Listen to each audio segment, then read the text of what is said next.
Hello everyone, welcome back to my channel Biotectics. Last lecture में हमने meiosis को पूरी तरह कंप्लीट कर लिया था और ये चैप्टर एंड हो गया था। आज हम लोग इस चैप्टर की एनसीईआरटी रीडिंग कर लेंगे थरली, सो दैट तुमको each and every point clear होगा। सो देखो,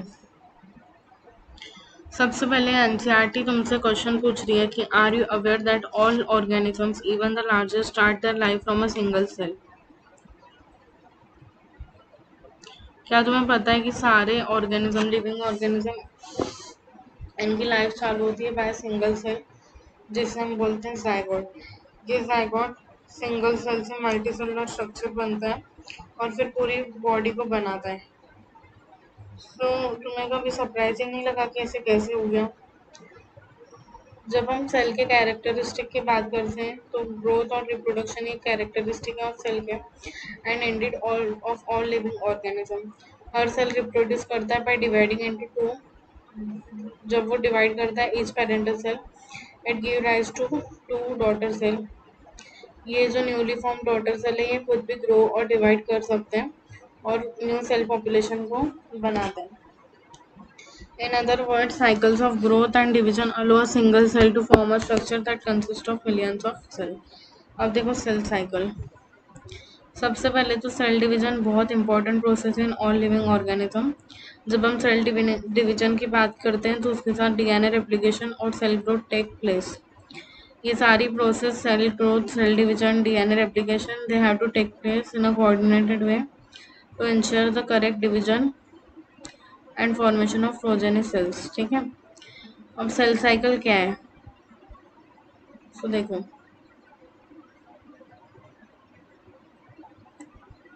the sequence of event by which a cell duplicates its genome, synthesizes other constituent of cell और इवेंचुअली डिवाइड करता है इनटू टू डॉटर सेल, उसको हम बोलते हैं सेल साइकिल। ठीक है, डीएनए सिंथेसिस ऑकर होती है एक स्पेसिफिक टाइम में, एक स्पेसिफिक स्टेज में सेल साइकिल की। ठीक है, और ये सारी प्रोसेस रहती है under genetic control. Now next,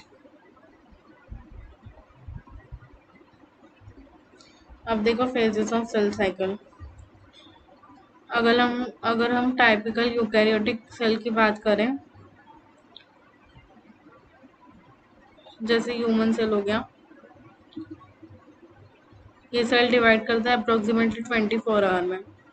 however ये जो ड्यूरेशन है सेल साइकिल की वो वेरी करती है फ्रॉम ऑर्गेनिज्म टू ऑर्गेनिज्म और सेल टू सेल। जैसे यीस्ट में सेल साइकिल की बात करें तो it takes only about 90 minutes. अब सेल साइकिल दो बेसिक फेजेस में डिवाइडेड है, पहला है इंटरफेस और दूसरा है एम फेज, माइटोटिक फेज। अब देखो, जो एम फेज है वो रिप्रेजेंट करता है द एक्चुअल फेज जहाँ सेल डिवीजन होती है। ठीक है, और इंटरफेस क्या है? इंटरफेस फेज है between two M phase, successive M phase.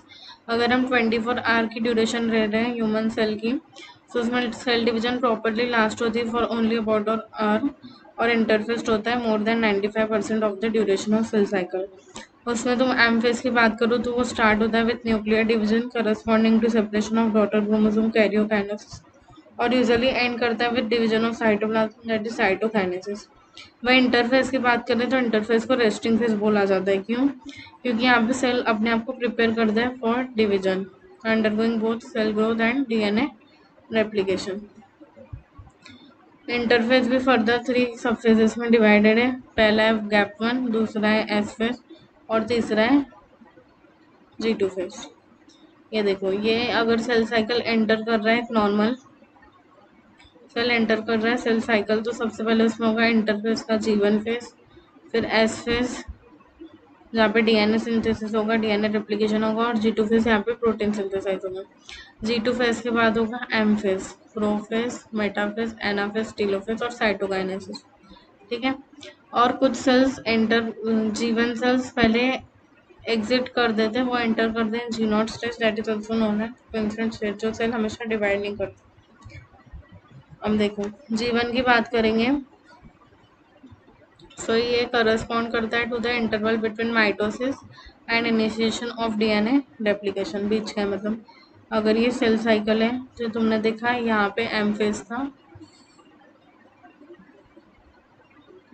यहाँ पे G1 था, और यहाँ पे एस फेज था, तो it responds to the interval between M phase and G one phase.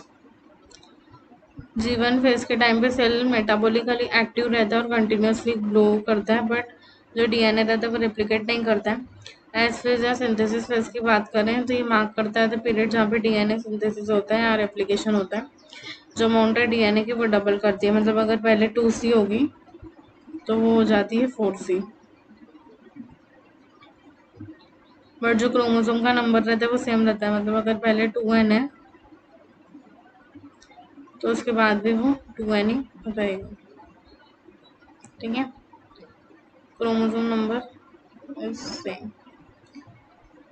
Animal cell के टाइम पे एस फेज में डीएनए रेप्लिकेशन बिगिन होती है न्यूक्लियस में और सेंट्रियल डुप्लीकेट करता है इनटू द साइटोप्लाज्म। और हम G2 फेज की बात करें तो इसमें प्रोटीन सिंथेसाइज होते हैं for preparation of mitosis while the cell growth continues. अब उसके बाद देखो, some cells in the adult animal do not appear to exhibit division, जैसे हार्ट सेल ये डिवाइड नहीं करते हैं, और बहुत सारे सेल ओकेजनली डिवाइड करते हैं to replace the cell that have been lost because of injury.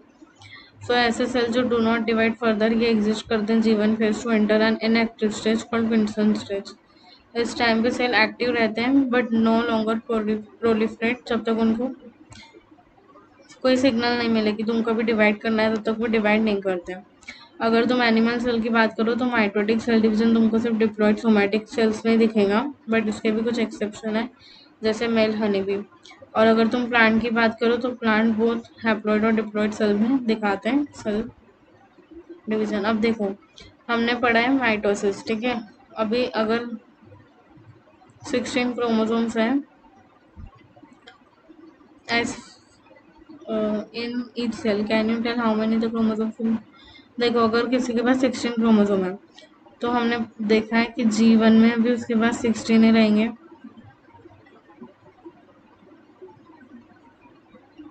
S में भी 16 ही रहेंगे, G2 में भी 16 ही रहेंगे, और M फेज में भी 16 ही रहेंगे। इसलिए इसको बोला जाता है इक्वेशनल डिवीजन। तो यहाँ पे जो क्रोमोसोम का नंबर है ना ये चेंज नहीं होता है, इसलिए मैं इसको क्रॉस कर दे रही हूँ कि ये चेंज नहीं होगा, सब में सेम ही रहेगा। देखो यहाँ पे सेम भी लिख ले रही हूँ तो पता चले जो क्रोमोसोम का नंबर है वो सेम ही रहेगा। ठीक है, अब देखो ये पूछ रहा है कि what will be the DNA content of cell at G1 after S and at G2, अगर जो कंटेंट है एम फेज का वो 2C है। देखो हमें पता है, जनरली मैंने तुमको पूरी माइटोसिस बताई है, पढ़ाई है। तो एक पेरेंट सेल से 2 डॉटर सेल बनती है, राइट। और दोनों में जो डीएनए कंटेंट रहता है वो इक्वली रहता है। तो हमको पूछ रहा है कि अगर इनमें 2C कंटेंट है तो G1 S G2 इनमें कितना रहेगा? 2C। अगर इसमें 2C है मतलब इसमें 4C रहेगा, मतलब S के टाइम पे वो डबल हुआ होगा, मतलब S के टाइम पे वो 4C हो गया होगा। तो G1 में 2C रहा होगा तभी S के टाइम पे वो 4C होगा, G2 के टाइम पे 4C होगा, M के टाइम पे 4C होगा, और M जब फाइनली सेल डिवाइड हो जाएगा तो 2C बचेगा। आई होप तुमको ये समझ में आ गया होगा। अब देखो एम फेज की बात करें तो it is the most dramatic period of cell cycle. यहाँ पे सारे जो कंपोनेंट्स है सेल के वो रीऑर्गेनाइज होते हैं। मैंने तुमको पता है क्रोमोसोम का नंबर सेम रहता है पेरेंट एंड प्रोजेनी सेल्स, इसलिए उसको इक्वेशनल डिवीजन बोला जाता है। हमने अपने कन्वीनियंस के लिए माइटोसिस को डिवाइड किया इनटू 4 स्टेजेस, जैसे प्रोफेज, मेटाफेज, एनाफेज और टीलोफेज। बट हमें ये पता होना चाहिए कि सेल डिवीजन एक प्रोग्रेसिव प्रोसेस है and very clear cut lines can not be drawn. अब देखो कैरियोकाइनेसिस मतलब न्यूक्लियर डिवीजन में कौन आता है? सबसे पहले होगी प्रोफेज, फिर मेटाफेज, फिर एनाफेज और फिर टीलोफेज। अब देखो प्रोफेज फर्स्ट स्टेज है कैरियोकाइनेसिस की, जो कि फॉलो करती है S और G2 फेज को ही इंटरफेज के, बट यहाँ पे डीएनए डुप्लीकेट नहीं करता है, ठीक है, क्योंकि डीएनए डुप्लीकेशन तो हो जाता है। यहाँ पे सेल ग्रोथ होता है और जो क्रोमेटिन है वो कंडेंस होना चालू होता है, ठीक है, it becomes untangle during the process. जो सेंट्रोसोम्स रहते हैं वो अपोजिट पोल की तरफ मूव होते हैं। So the completion of prophase can thus be marked by the following characteristic. पहला, chromosomal material condense to form compact mitotic chromosome. Centrosome which had undergone duplication during interphase begin to towards opposite pole और ये radiate करते हैं, radiate out microtubule जिनको हम बोलते हैं asters. The two asters together with spindle fibre form करते हैं माइटोटिक अपैरेटस। ठीक है। और जब हम प्रोफेज के एंड में देखते हैं तब हमको गोल्जी ईआर ये सब नहीं दिखता है। ये देखो तुम अर्ली प्रोफेज का डायग्राम देखो, यहाँ पे जो क्रोमोसोमल मटेरियल है वो बहुत ये है, फैला हुआ है पूरे इसमें, बट लेट प्रोफेज में it is organise properly, right. अब देखो मेटाफेज, जब कंप्लीट डिसइंटीग्रेशन हो जाएगा न्यूक्लियर एनवेलप का, then it marks the start of second phase of mitosis, that is metaphase. यहाँ पे क्रोमोसोम्स पूरे साइटोप्लाज्म में स्प्रेड हो गए होंगे और कंडेंसेशन क्रोमोसोम का कंप्लीट हो चुका होगा। यहाँ पे क्रोमोसोम्स क्लियरली विजिबल है अंडर माइक्रोस्कोप और इसलिए metaphase is the best stage to study the morphology of chromosome. ठीक है। अगर तुम यहाँ पे क्रोमोसोम्स को देखोगे तो क्रोमोसोम्स तुम्हें यहाँ पे देखो, ये एक क्रोमोसोम ऐसा होता है, राइट। तो यहाँ पे तुमको क्रोमोसोम्स दो क्रोमैटिड के बने हुए रहेंगे। ये जो क्रोमैटिड है ये इसका सिस्टर क्रोमैटिड है, राइट, और ये होल्ड है बाय सेंट्रोमियर। तो अगर तुम ऐसे भी बोलोगे तो ये एक क्रोमोसोम है, और अगर तुम ऐसे भी बोलोगे तो ये एक क्रोमोसोम है, मतलब ये भी एक ही क्रोमोसोम है। This is also one chromosome और ये भी वन ही क्रोमोसोम है, बस उसके बाद इसकी सिस्टर क्रोमैटिड है। ठीक है। फिर सेंट्रोमियर के ऊपर हमें स्मॉल डिश शेप स्ट्रक्चर दिखते हैं at the surface of centromeres, जिन्हें हम बोलते हैं काइनेटोकोर्स। ये स्ट्रक्चर सर्व करता है as the site of attachment of spindle fibre. उसके बाद अगर हम मेटाफेज की बात करें तो वो कैरेक्टराइज्ड होती है जब सारे जो क्रोमोसोम्स हैं वो आ जाए इक्वेटर पे with one chromatid of centromere connected by its kinetochore to spindle fibre from one pole, और उसकी सिस्टर क्रोमैटिड एक, मतलब ये एक से कनेक्टेड और ये दूसरा दूसरे साइड से कनेक्टेड है। इसमें तुम क्लियरली देख सकते हो, ये वाली डायग्राम में क्लियरली विजिबल है। ठीक है। ये जो प्लेन है of alignment of chromosome at metaphase is referred to as metaphase plane. जो की फीचर्स हैं वो है spindle fibres attached to kinetochores of chromosome और chromosomes are move to spindle equator. अब देखो एनाफेज, हम पता है एनाफेज के टाइम पे सेंट्रोमियर स्प्लिट हो जाता है। At the onset of anaphase each chromosome arrange at metaphase plate वो स्प्लिट हो जाता है। देखो तुम डायग्राम में देख सकते हो, जो उसके सिस्टर क्रोमैटिड्स हैं वो अलग अलग हो गए, मतलब यहाँ से देखो सपोज अगर ये क्रोमोसोम है, राइट, तो ये यहाँ से सेपरेट आउट हो गए, स्प्लिट हो गए, तो ये एक ऊपर की तरफ आ गया और दूसरा नीचे की तरफ, ऐसा। सो अब ये इटसेल्फ एक क्रोमोसोम है और ये इटसेल्फ एक क्रोमोसोम है। So this are the daughter chromosomes, right, now referred to as daughter chromosome for future daughter nuclei, begin their migration towards the opposite pole. The centromere of each chromosome remain directed toward the pole, hence at leading edge, with the arms of chromosome trailing behind. जो arms को trail कर रही है behind के पीछे की तरफ। Thus anaphase characterised होता है by the following event. Centromere split हो जाता है, क्रोमैटिड सेपरेट हो जाती है और क्रोमैटिड मूव करती है टुवर्ड्स द अपोजिट पोल। फिर आता है एंड में telophase. At the beginning of final stage of karyokinesis telophase, the chromosome that have reached their respective poles वो डिकंडेंस हो जाते हैं, फिर से डिकंडेंसेशन हो जाता है उनका, identity is lost as discrete element, और जो डिसअपियर हुए थे ना न्यूक्लियोलस गोल्जी ये सब रिफॉर्म हो जाते हैं। So it is directly opposite to prophase.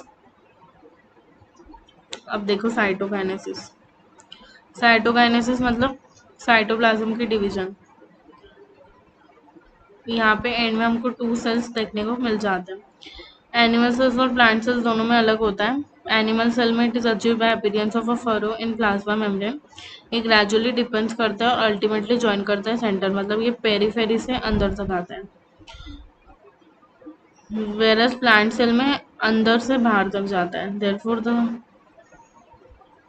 Plant cell में सेल फॉर्मेशन स्टार्ट करती है इन द सेंटर, बीच से चालू होती है और बाहर तक जाती है, and grows outward to meet the existing lateral walls. जो फॉर्मेशन है न्यू सेल वॉल की वो बिगिन करती है with the formation of simple precursor, जिसे हम बोलते हैं सेल प्लेट। ये रिप्रेजेंट करती है middle lamella between the walls, जो कि दो एडजेसेंट सेल को कनेक्ट करती है।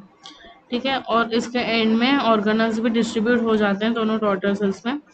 कुछ ऑर्गेनिजम्स में karyokinesis is not followed by cytokinesis, तो उसमें हमको मल्टी न्यूक्लिएटेड कंडीशन दिखती है, जिसे हम बोलते हैं सिंक्शियम, जैसे लिक्विड एंडोस्पर्म में कोकोनट, इसमें बहुत सारे न्यूक्लियर प्रेजेंट होते हैं। अब देखो सिग्निफिकेंस ऑफ माइटोसिस। अगर हम बात करें माइटोसिस की, तो इट इज इक्वेशनल डिवीजन, जो कि हमको यूजुअली डिप्लॉइड सेल्स में दिखती है, बट कुछ लोअर प्लांट्स में और सोशियल इंसेक्ट्स में हमको ये हैप्लॉइड सेल्स में भी दिखती है। हमें पता होना चाहिए उसका सिग्निफिकेंस क्या है। माइटोसिस यूजुअली रिजल्ट करती है in production of diploid daughter cell with identical genetic component. जो ग्रोथ है मल्टीसेलुलर ऑर्गेनिज्म की वो है due to mitosis. Cell growth result करता है in disturbing the ratio between the nucleus and cytoplasm, and it is therefore become essential to restore the nucleoplasmic ratio. इसलिए mitosis का contribution है, even for cell repair mitosis use होती है। ठीक है, अब देखो नेक्स्ट मियोसिस, जो कि second process of cell division. जब सेक्सुअल रिप्रोडक्शन से जब सेक्सुअल रिप्रोडक्शन से ऑफस्प्रिंग प्रोड्यूस होते हैं, इस प्रोसेस में मियोसिस का बहुत ज़्यादा रोल है।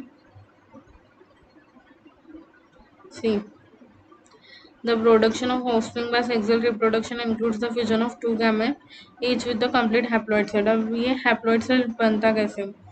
So अगर हम बात करें एक मदर की और फादर की, तो ये भी तो डिप्लॉयड ही रहते हैं ना, फिर हैप्लॉइड सेल बनता कैसे? सो इनमें होती है मियोसिस। हमें पता है टोटल 46 क्रोमोसोम्स रहते हैं, बट हैप्लॉइड कंडीशन में here are 23 and here are 23। जब ओवम और स्पर्म साथ में फ्यूज करते हैं तब वो बनाते हैं जाइगोट,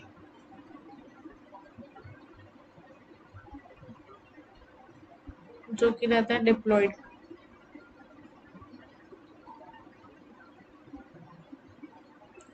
सो इसलिए मियोसिस बहुत ज़्यादा इम्पोर्टेंट है। हमें पता है मियोसिस इंश्योर करती है the production of haploid face in life cycle of sexually reproducing organism, vera जो फर्टिलाइजेशन रहती है वो रिस्टोर करती है द डिप्लॉइड फेस। ये जो स्पेशल काइंड का सेल डिवीजन है, जो कि रिड्यूस करता है क्रोमोसोम नंबर बाय हाफ और प्रोड्यूस करता है हैप्लॉइड डॉटर सेल, इसको हम बोलते हैं मियोसिस। मियोसिस होती है 2 सीक्वेंशियल साइकिल में, पहली मियोसिस 1 और मियोसिस 2, बट डीएनए रेप्लिकेशन की एक ही साइकिल होती है। मियोसिस इन्वॉल्व करती है पेयरिंग ऑफ होमोलोगस क्रोमोसोम और recombination between non sister chromatids of homologous chromosome. देखो ये जो क्रोमोसोम है,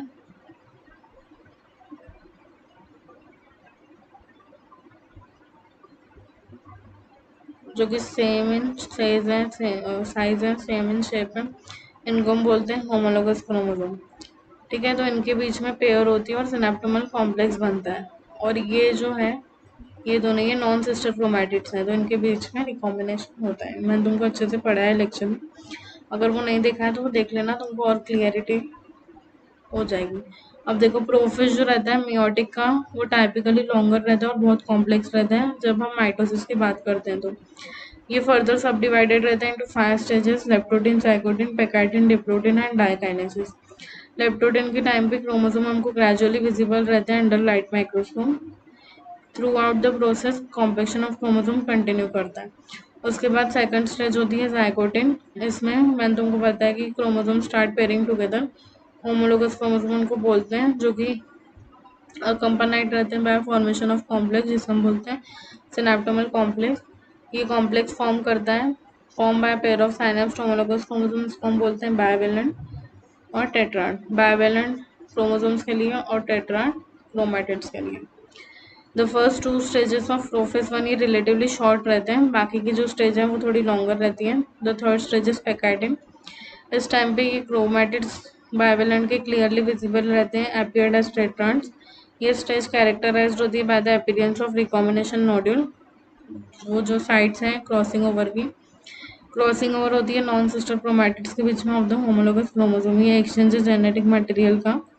it is enzyme mediated process, जो एंजाइम है वो है रिकॉम्बिनेज। ठीक है,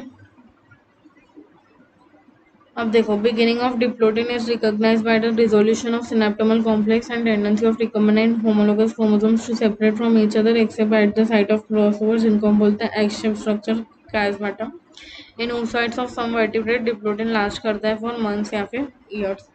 जो फाइनल स्टेज है वो है डाइकाइनेसिस, जहाँ पे हो जाता है terminalisation of chiasmata. During this phase the chromosome are fully condensed और मियोटिक स्पिंडल भी हमको दिखता है। जब हम डायकाइनेसिस के एंड की बात करते हैं तो न्यूक्लियोलस डिसअपियर हो जाता है, न्यूक्लियर एनवेलप भी टूट जाता है। It represent transition to metaphase. अब तुम देखो मेटाफेज वन, जो बाइवेलेंट क्रोमोसोम्स है वो अलाइन होते हैं on the equatorial plate. Microtubule from opposite pole of spindle fibre attach करते हैं to the kinetochore of homologous chromosome. Diagram से देखो तुम्हें क्लियरली समझ में आ जाएगा। देखो, ये दो homologous chromosome, so this are attach by spindle fibre, और ये दो। अब इनमें क्रोमैटिड्स, इनके सेंट्रोमियर नहीं स्प्लिट होते, नहीं तो ये एक ऊपर जाता है एक नीचे जाता। इनमें जो होमोलोगस क्रोमोसोम है ना वो सेपरेट हो जाते हैं। ठीक है, well sister chromatid remain associated at centromere in anaphase 1 और टीलोफेज में न्यूक्लियर मेम्ब्रेन और न्यूक्लियोलस रीअपियर, साइटोकाइनेसिस फॉलोज और इसमें बोलते हैं dyad of cell. Although in many cases chromosome undergo some dispersion, they do not reach the extremely extended state. जो stage होती है बिटवीन मियोसिस 1 और मियोसिस 2 उसको हम बोलते हैं इंटरकाइनेसिस, जहाँ पे डीएनए का रेप्लिकेशन नहीं होता है बट सेंट्रोसोम्स रेप्लिकेट होते हैं। और प्रोफेज 2 बहुत सिंपलर है। इट जनरली, ये जो मियोसिस 2 है ना ये आइडेंटिकल माइटोसिस 1 है, तो इसकी मैं एनसीईआरटी रीड नहीं करवा रही हूँ, ये तुम खुद से कर लेना क्योंकि मैंने तुमको लेक्चर में डिटेल में पढ़ाया है। ठीक है, that is more than enough, तुम खुद से पढ़ लेना, मैं तुमको समरी पढ़ा दे रही हूँ। याद रखना है एनाफेज 2 में सेंट्रोमियर स्प्लिट होता है और एंड में हमको 4 डॉटर सेल्स मिलती हैं। मियोसिस एक ऐसा मैकेनिज्म है by which conservation of specific chromosome number is achieved. यहाँ पे क्रोमोसोम नंबर हाफ से रिड्यूस हो जाता है। ऑल्सो इंक्रीज जेनेटिक वेरिएबिलिटी, जो कि बहुत इंपॉर्टेंट है for the process of evolution. अब देखो समरी, मैं समरी इसलिए पढ़ा रही हूँ क्योंकि बहुत बार जो पूरे चैप्टर में नहीं दिया हुआ रहता है ना वो समरी में दिया होता है। अब देखो highlight, according to cell theory cell arise होते हैं फ्रॉम प्री एग्जिस्टिंग वन। ये प्रोसेस जो ऑकर होती है इसे हम बोलते हैं सेल डिवीजन। जब हम बात करें कोई भी सेक्सुअली रिप्रोड्यूसिंग ऑर्गेनिज्म की, वो स्टार्ट करता है उसकी life from a single cell zygote. देखो जाइगोट हमको यहाँ पे दिया हुआ है, टेक्स्ट में पीछे नहीं दिया हुआ। सेल डिवीजन स्टॉप नहीं करती है with formation of mature organism, ये कंटिन्यू करती है थ्रू आउट द लाइफ। अब देखो जो स्टेजेस हैं through which cell pass from one division to next, इसे बोलते हैं सेल साइकिल। ये डिवाइडेड है 2 फेजेस में। जो पहला है वो है इंटरफेस, जहाँ पे प्रिपरेशन होती है फॉर सेल डिवीजन, और दूसरा माइटोसिस, जहाँ पे एक्चुअल सेल डिवीजन होती है। Interface further divided into G1 S and G2। G1 वो फेज है जहाँ पे सेल ग्रो करता है और कैरी करता है और नॉर्मल मेटाबॉलिज्म। अब ये देखो यहाँ पे नहीं दिया हुआ था टेक्स्ट में, हमको पीछे यहाँ पे दिया हुआ है कि मोस्ट ऑफ द ऑर्गेनल का जो रिप्लिकेशन होता है it occurs during this phase. फिर एस फेज के टाइम पे डीएनए रेप्लिकेशन तो होता है, यहाँ पे क्रोमोसोम डुप्लीकेशन दिया हुआ है पर तुम याद रखना क्रोमोसोम का नंबर चेंज नहीं होता है। G2 फेज है पीरियड ऑफ साइटोप्लाज्मिक ग्रोथ। फिर माइटोसिस भी further subdivided into prophase, metaphase, anaphase and telophase. Centrosome condensation करता है, फिर सेंट्रियोल मूव करते हैं toward opposite pole, nuclear envelope disappear. Metaphase is mark by the alignment of centromere at equatorial plate, और anaphase के time पे centromeres divide करते हैं at chromatid, starting movements towards the opposite pole. Chromosome elongation start और nuclear membrane reappear during telophase। उसके बाद होती है साइटोप्लाज्मिक डिवीजन, जिसमें हम बोलते हैं साइटोकाइनेसिस। अब देखें, वैसे ही हम मियोसिस की बात करें तो ये होती है डिप्लॉइड सेल्स में। ठीक है, इसको हम रिडक्शनल डिवीजन भी बोलते हैं क्योंकि क्रोमोसोम का नंबर रिड्यूस्ड हो जाता है by half. Meiosis divided into meiosis 1 and 2। Meiosis 1 बहुत लॉन्ग फेज है which is subdivided into 5 phase, leptotene, zygotene, pachytene, diplotene and diakinesis. Metaphase 1 के टाइम बाइवेलेंट्स अरेंज हो जाते हैं ऑन द इक्वेटोरियल प्लेन। फिर एनाफेज के time homologous chromosome separate, each pole receives half the number of chromosome. Telophase के time nuclear membrane and nucleolus reappear. Meiosis 2 similar है to mitosis, पर anaphase 2 के time याद रखना सिस्टर क्रोमैटिड सेपरेट होती हैं और इसमें हमें 4 हैप्लॉइड सेल्स मिलते हैं। So it was all about cell cycle and cell division, जो कि हमने देखा इस लेक्चर में।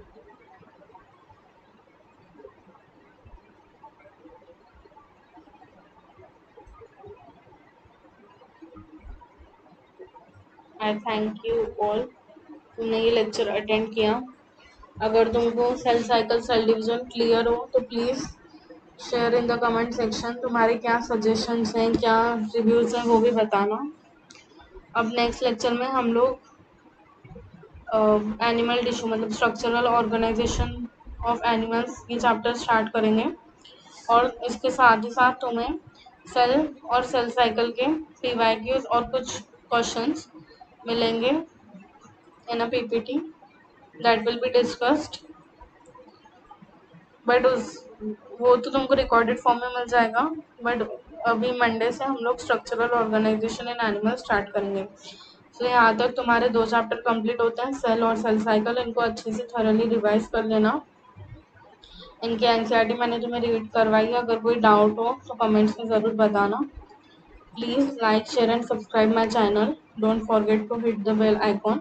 और ऐसे ही और लेक्चर्स के लिए स्टे ट्यून्ड। Thank you.